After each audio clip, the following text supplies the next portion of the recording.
Irmãos, vocês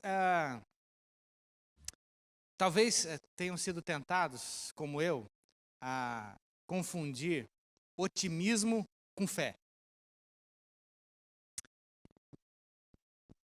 Às vezes, quando a gente conversa com alguma pessoa sobre algum assunto, alguma coisa que a gente vai fazer, algum desafio, algum projeto, alguma coisa, aí a pessoa fala assim, não, vai dar tudo certo, vai dar certo, vai dar certo, vai dar certo, rapaz, e vamos em frente e tal.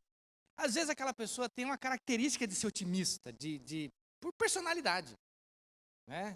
É o jeito assim. E aí você fala assim, não, aquele lá tem muita fé, muita fé. E às vezes você conversa com outro que talvez não seja tão otimista e fala assim, ele fala para você, ih, rapaz, ó, o que tem de dar errado vai dar errado. Entendeu? Muitos já fizeram isso uma vez e deu errado. Ó, eu já fiz isso e deu errado.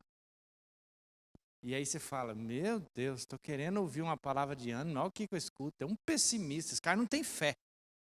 Não é assim que a gente pensa muitas vezes? Popularmente falando. Só que essas características de personalidade, nós encontramos em muitas pessoas, e estudando um dos apóstolos, você vai descobrir que necessariamente são características de personalidade, que necessariamente não joga uma pessoa fora e nem inclui outra, e que tem a ver com a forma com que cada um enxerga as situações, o jeito que ele é, talvez até meio que pré-programado para pensar, segundo a sua educação, mas que é possível uma pessoa que tem traços de pessimismo ser uma pessoa de fé. Porque a fé, na verdade, irmãos, ela a gente precisa até um dia conversar um pouquinho sobre o que é fé também. Mas rapidinho, nós temos um tipo de fé que eu diria que é essa fé histórica, ou seja, eu acredito mesmo num Deus criador dos céus e da terra, creio que Ele criou todas as coisas, creio que Ele enviou o seu Filho, né, para morrer por mim, que Ele morreu, ressuscitou ao terceiro dia, creio que os meus pecados estão, né, perdoados. Então eu tenho essa fé na história da redenção, na suficiência de Cristo para a minha vida. Tá? Mas existe um tipo de fé que é aquela que me leva a se entregar, a dizer assim, Deus, seja feita a tua vontade. Não é? Porque a gente imagina que quanto mais fé a gente tem, e aí a gente usa versos bíblicos, né, para amparar essa ideia, às vezes até fora de contexto, para dizer que se a gente orar com bastante fé mesmo, né, a gente vai mudar tudo. Eu não estou falando nenhuma heresia, não. Na verdade, a fé mais pura, cristalina e próxima daquela que Deus quer que a gente tenha, é uma fé que se derrama, que se entrega, que descansa totalmente na vontade de Deus, que é a fé que Jesus Cristo nos ensinou. Seja feita a tua vontade, não a minha. Pai, se possível, passa de mim esse cálice, mas seja feita a tua vontade, não a minha. Jesus também falou que a minha vontade, a minha comida e a minha bebida é fazer o quê? A vontade do meu Pai. Paulo depois nos incentiva na sua carta a que experimentemos qual seja a boa, perfeita e vontade de Deus. E você pergunta, mas eu não tenho vontade? Sim, eu tenho vontade. Mas a maior vontade que eu tenho que ter é a vontade, sem ser redundante, é a vontade de se alinhar à vontade de Deus. Essa deveria ser a maior vontade que eu tenho. Então, posto isso, não confunda a fé com pessimismo e otimismo. Mas tem um apóstolo na Bíblia que era um pessimista. Um pessimista. E ele ficou conhecido na história como alguém, de certa forma, até com traços negativos. E aí muitas pessoas falam, não seja como ele, hein? Não seja como ele.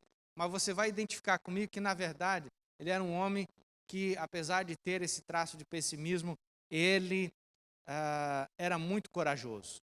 O nome dele é Tomé. E nós vamos pensar em 3 momentos da vida dele. Tomé, um desses apóstolos, era chamado de Tomé o Dídimo. Na verdade, são 4 listas de apóstolos que estão nos evangelhos e depois no livro de Atos, né?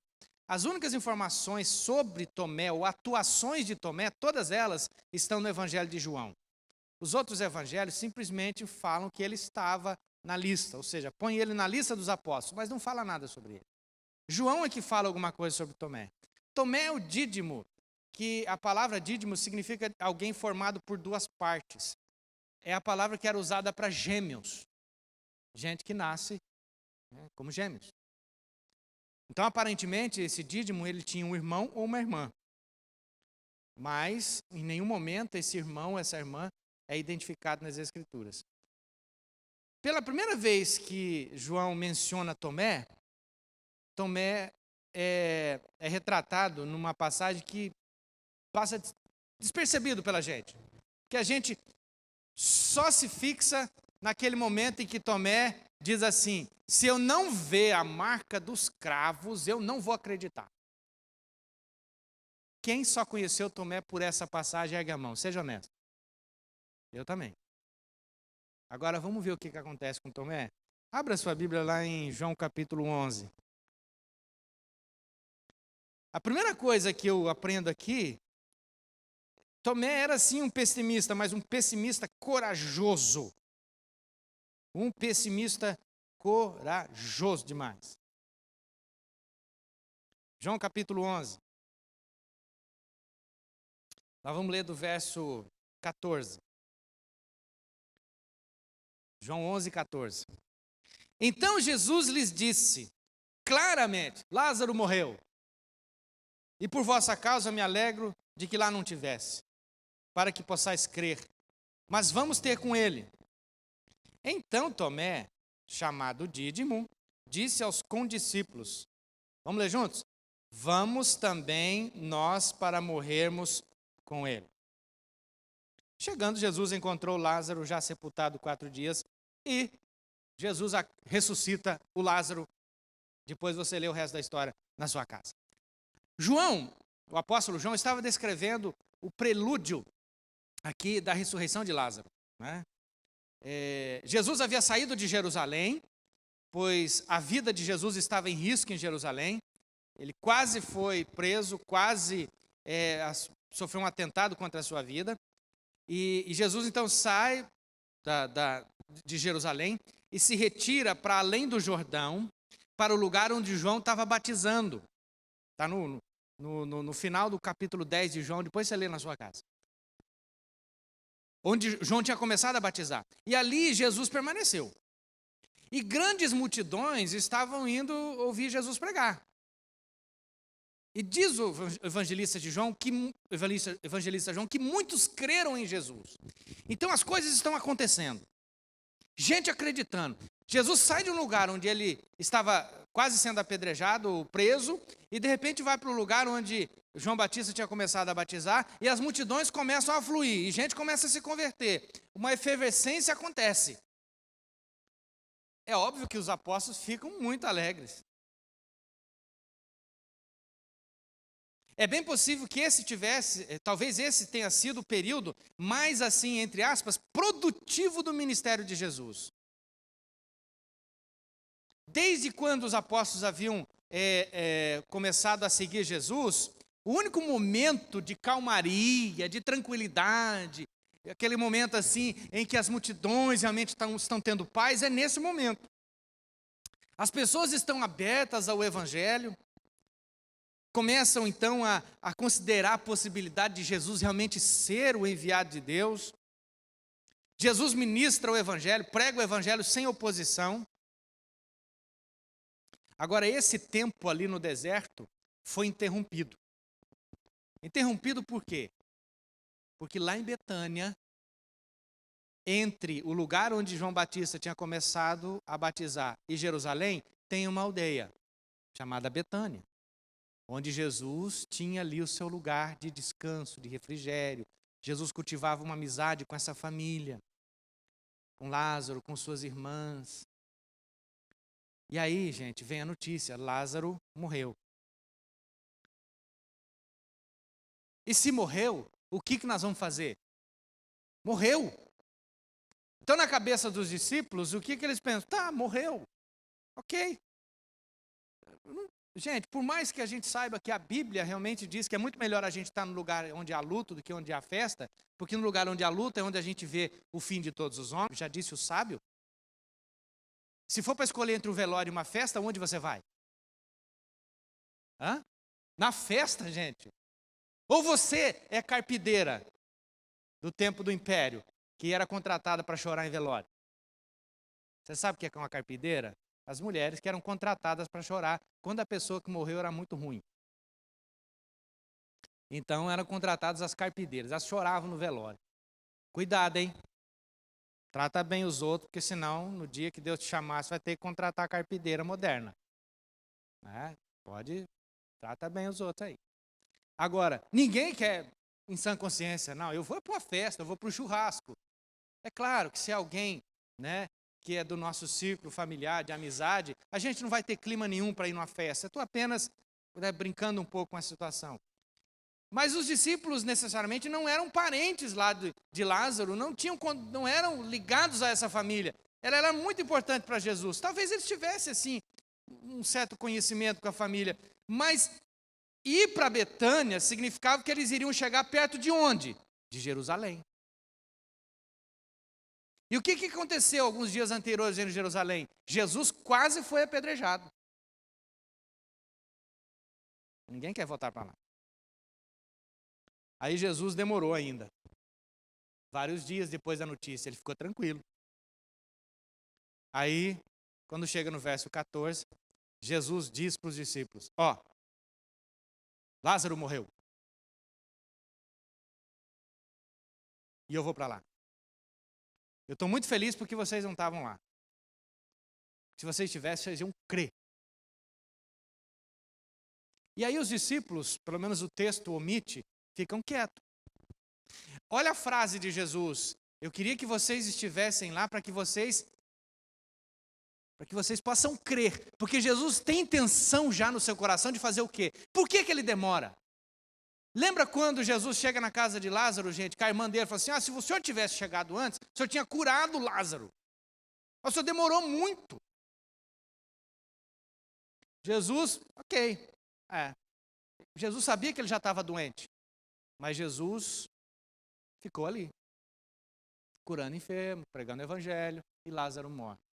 E quando Jesus diz assim, se vocês estivessem lá, vocês iam crer.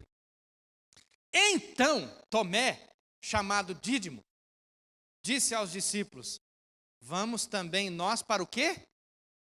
Morrermos com ele. Ainda não é o prenúncio da cruz. Jesus não havia ainda, não está no seu terço final do seu ministério. Então os discípulos não têm em mente que Jesus vai para Jerusalém para morrer na cruz. Os discípulos têm em mente que se Jesus for para Jerusalém, ele vai morrer, porque ele quase foi preso, quase foi apedrejado, quase foi, quem sabe até açoitado, alguns dias antes. Então, aí nesse contexto, Tomé diz o seguinte, vamos nós também para morrer com ele. Se eu sou um pessimista, covarde, eu diria, vocês vão morrer com ele lá, mãe, eu não vou não. Eu vou ficar aqui, no meio da multidão, onde a coisa está acontecendo. Olha a gente se convertendo aqui. Acabamos de plantar uma igrejona aqui. Olha o tamanho. Eu saí daqui para ir para Jerusalém, não vou não. O jeito que Tomé fala é já a garantia de morte. Gente, a morte nesse caso era uma possibilidade, mas não uma certeza. Entenda, a morte era uma possibilidade, mas não uma certeza. Mas ele já considera como certa a morte, então ele é um pessimista. Mas é um pessimista corajoso, porque ele diz assim, vamos nós também para morrer com ele. A gente morre se for preciso. Assim como Lázaro morreu, a gente morre também. E aí no verso 18 diz, ora, Betânia estava a cerca de 15 estádios perto de Jerusalém. O interessante, irmãos, é que, segundo os estudiosos, do muro de Jerusalém, aliás, Jerusalém ficava no lugar mais alto, Então, se não tivesse nenhum impedimento em termos de construção, já dava para ver Betânia. Então, se a turma que não gostava de Jesus e que queria também prendê-lo, tivesse ali tranquilo em Jerusalém, olhando para o horizonte e vendo, porque Jesus não andava sozinho, onde Jesus andava já havia multidão com ele. O que é aquele movimento lá? Aí o outro falava, é o Nazareno. Rapaz, é a hora, vamos pegar o homem. Era pertinho. É por isso que Tomé fala, não tem problema não, nós vamos morrer com ele.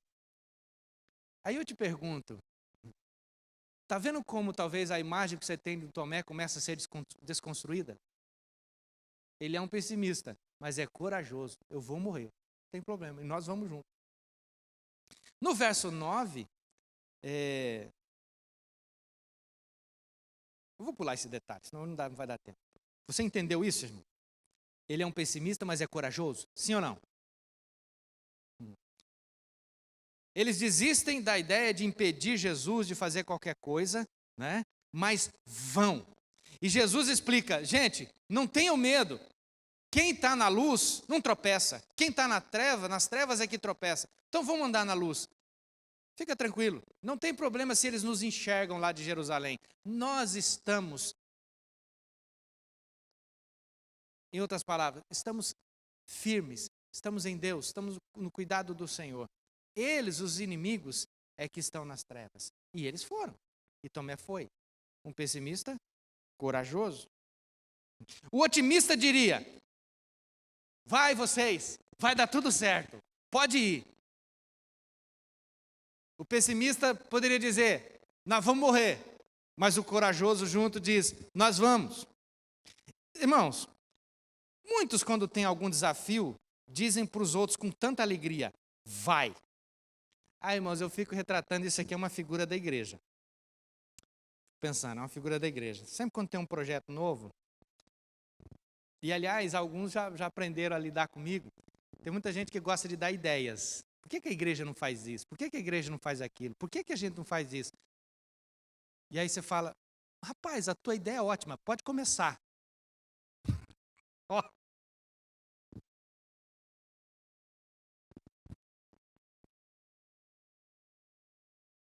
É otimista para que o outro faça. É animado para que o outro faça. Não quer correr risco, não é? Ou fica torcendo, não é? Para que as coisas deem certo. Ou alguns, talvez, é aquele otimista covarde mesmo, né? Em situações da vida, que fica torcendo para aquele aventureiro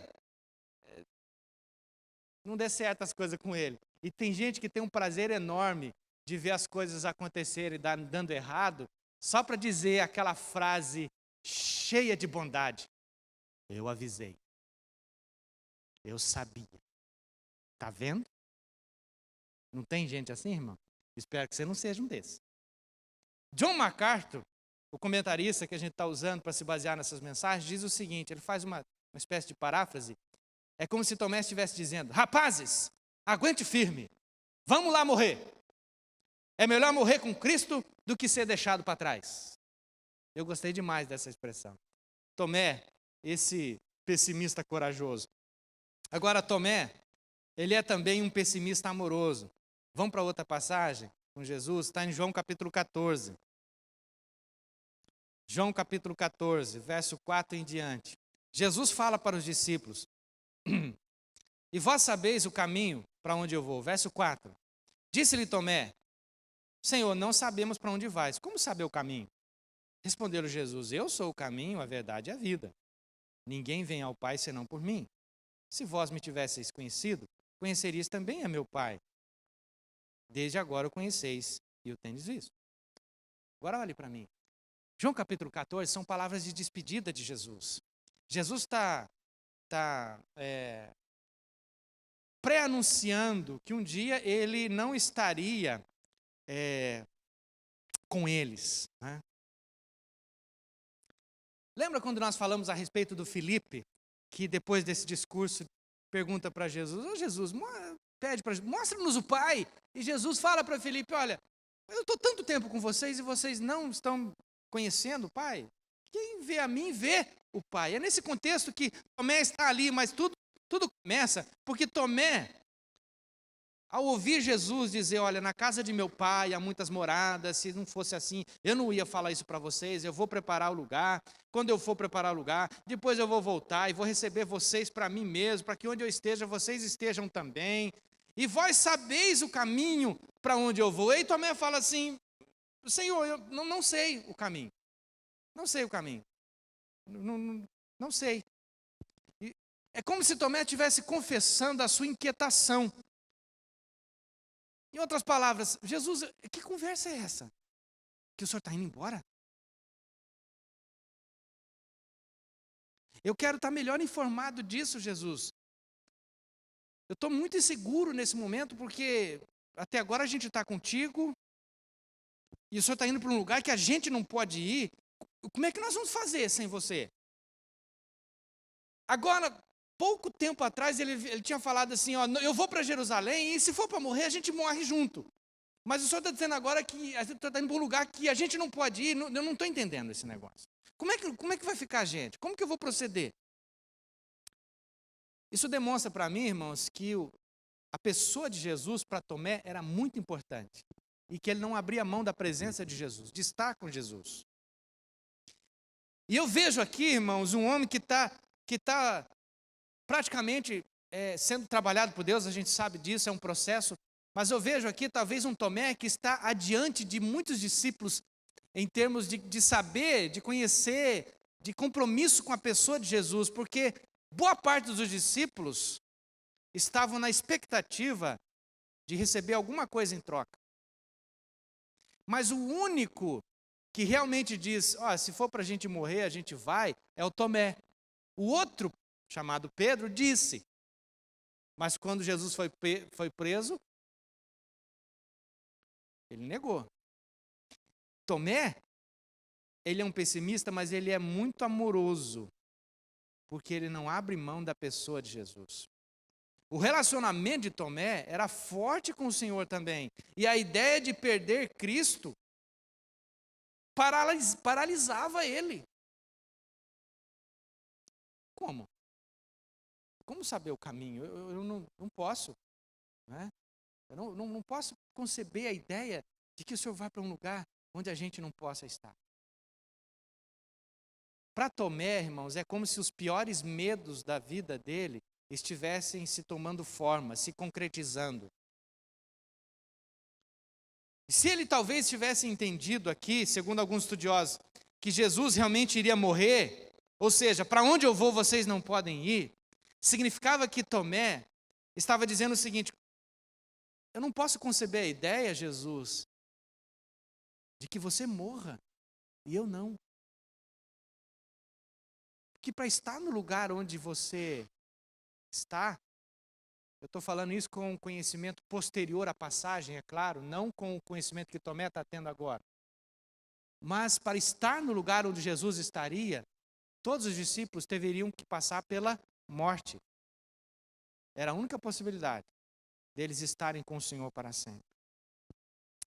Aqui é um pessimista, mas é um pessimista amoroso. É gente que está comprometida com Jesus. E sabe que a pessoa dele é muito importante e é insubstituível. A gente precisa ter isso na nossa vida também, irmãos. Não abrir mão de Jesus por nada. Mas além dele ser um pessimista corajoso, um pessimista amoroso, ele é um pessimista muito amado por Jesus Cristo. A próxima passagem com Tomé é João capítulo 20. Que é a mais conhecida talvez de vocês. João capítulo 20, verso 24 em diante.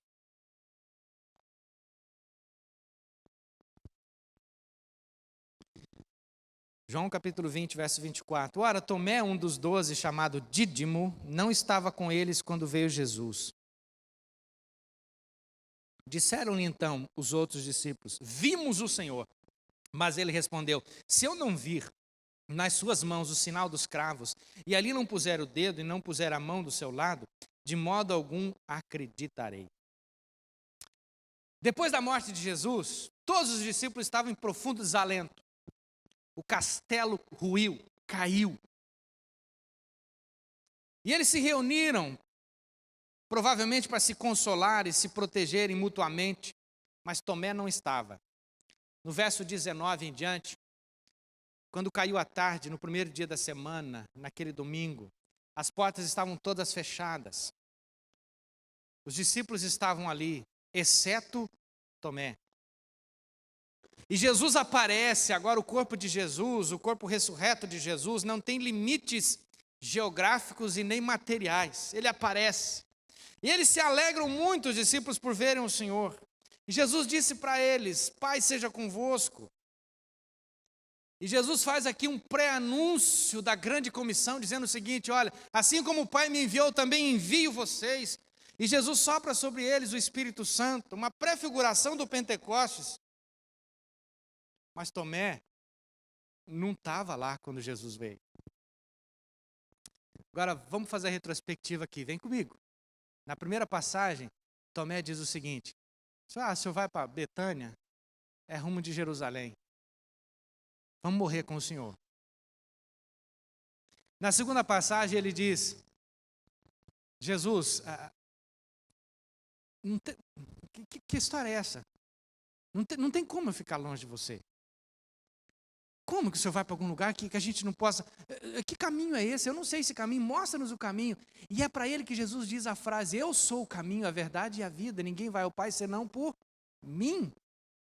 Agora, na terceira passagem, muito tempo se passou, meses se passaram, a crucificação, a prisão de Jesus já veio, a crucificação já veio, veio a sexta-feira cruenta, o sábado tudo quieto, tudo parado, o medo se instala, vem o domingo, as notícias não chegam com a velocidade que chega hoje, embora as mulheres já tivessem ido ao túmulo, o corpo de Jesus já não estava mais lá, mas há notícias desencontradas, a coisa não é muito fácil, todos os discípulos ouvem o relato das mulheres, mas ninguém acredita realmente que ele ressuscitou.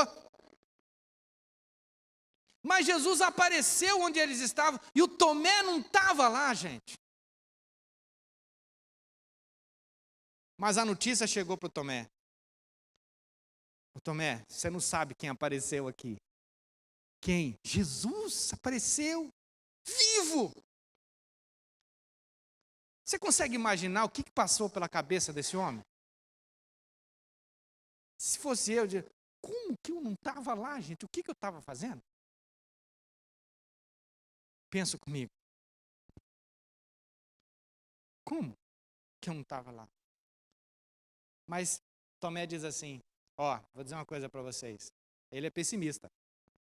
Se eu não vir nas suas mãos o sinal dos cravos, e eu não puser ali o meu dedo, e eu não puser a mão no seu lado, de onde saiu água e sangue, eu não vou acreditar. E a narrativa, irmãos, tem um suspense. João suspende a sua narrativa. 8 dias se passam. Vem a segunda-feira. Vem a terça-feira, depois da ressurreição. A quarta, a quinta, a sexta-feira, o sábado, o domingo. Possivelmente uma segunda. 8 dias depois, os discípulos estão também reunidos. Portas trancadas de novo. E vem Jesus, no verso 26, olhe na sua Bíblia. E vem Jesus e se põe no meio deles e fala o quê? Pai seja convosco. E aí Jesus olha para Tomé. Tomé, põe o dedo. Põe a mão, chega perto aqui, põe a mão aqui, Tomé. E Jesus diz: não sejas incrédulo, mas crente.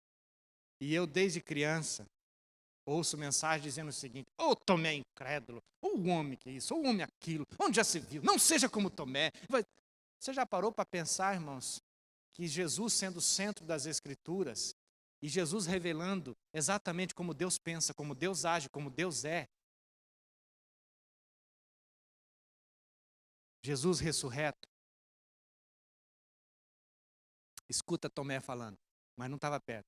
Se eu não pôr o dedo, Se eu não tocar no lado, eu não vou acreditar. Aí Jesus podia pensar assim, mas que coisa, hein? Mas que coisa. Não é possível um homem desse? Caminhou comigo 3 anos. Falou que ia morrer comigo indo para Betânia. Não queria me deixar nem pensar no fato de eu ir embora. Agora não acredita que eu ressuscitei. Mas que homem é esse? Mas Jesus pensa totalmente diferente. Jesus não chegou para Tomé e disse assim, ô Tomé, alguém me disse que você fez a seguinte oração. Se eu não pôr o dedo, se eu não pôr a mão, não vou acreditar. Simplesmente Jesus, irmãos, pula todas essas etapas. Chegou e logo, diz o verso 27, logo, significa que a primeira coisa que Jesus fez, 8 dias depois, ao estar novamente com os discípulos, foi lá para Tomé e disse, põe a mão aqui, Tomé.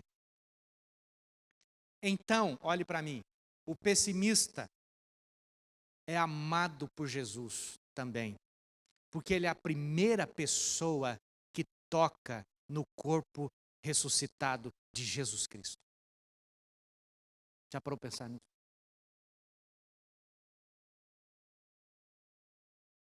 Ele pode ter sido tocado depois, mas a Bíblia não relata.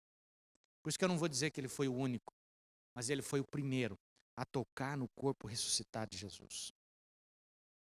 Pôs a mão no lado. Ninguém precisou contar para Jesus o que Tomé havia dito. Jesus sabia. Ninguém poderia sentir tanta falta de Jesus quanto Tomé. Não é possível que ele ia ficar para trás. Ele não estava na primeira aparição aos discípulos reunidos e Jesus não o deixaria de fora. Ele era capaz de morrer pelo Mestre. Ele era capaz, irmãos, de morrer pelo Mestre, mas não era capaz de sentir sua falta ou de se acostumar com a sua falta. O pessimista corajoso foi recompensado e tocou em Jesus. E Jesus não o condenou pela sua falta de fé, mas demonstrou para ele e disse, Tomé, não seja incrédulo, mas seja crente. Tomé, irmãos, é um retrato de muitos de nós.